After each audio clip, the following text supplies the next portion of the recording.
ए गोरी कौन गोदले बा म्यूजिक बाय उत्तम मौर्य। ढोढ़ी प गोदनवा ढोढ़ी प गोदनवा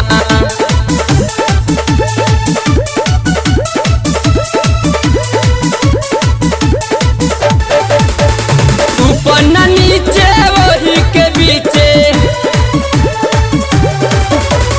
ऊपर न नीचे वही के बीचे मरले बा मोहरवा ए गोरी कौन गोदले बा ए गोरी कौन गोदले बा तोहरा ढोढ़ी प गोदनवा ए गोरी कौन गोदले बा तोहरा ढोढ़ी प गोदनवा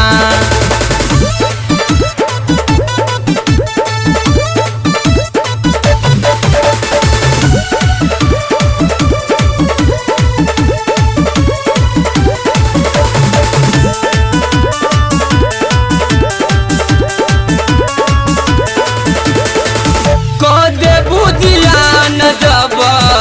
नैहर में थाते ससुरा में सैया से का कहबू पहिला राती कदे बुझियान जब नैहर में थाते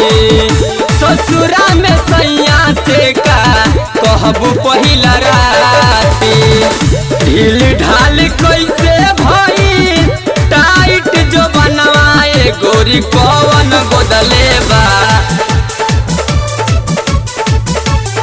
ए गोरी कौन गोदले बा तोहरा ढोढ़ी प गोदनवा ए सुगी कौन गोदले बा तोहरा ढोढ़ी प गोदनवा म्यूजिक बाय उत्तम मौर्य।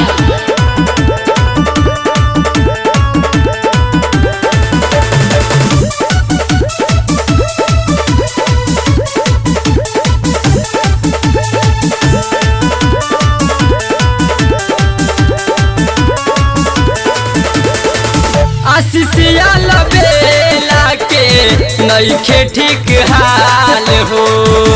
प्रेमचंद के कैलस घायल हिरनी के चाल हो आशीषिया लबेला के नइखे ठीक हाल हो प्रेमचंद के कैलस घायल हिरनी के चाल हो कर ले तोहसे प्यार तोहार सैल सैयरवा ए गोरी कौन गोदले बा ए गोरी कौन गोदले बा तोहरा ढोढ़ी प गोदनवा ए सुगी कौन गोदले बा तोहरा ढोढ़ी प गोदनवा ऊपर न नीचे वही के बीचे ऊपर न नीचे वही के बीचे मरले बा मोहरवा ए गोरी कौन गोदले बा ए गोरी कौन गोदले बा तोहरा ढोढ़ी प गोदनवा ए गोरी कौन गोदले बा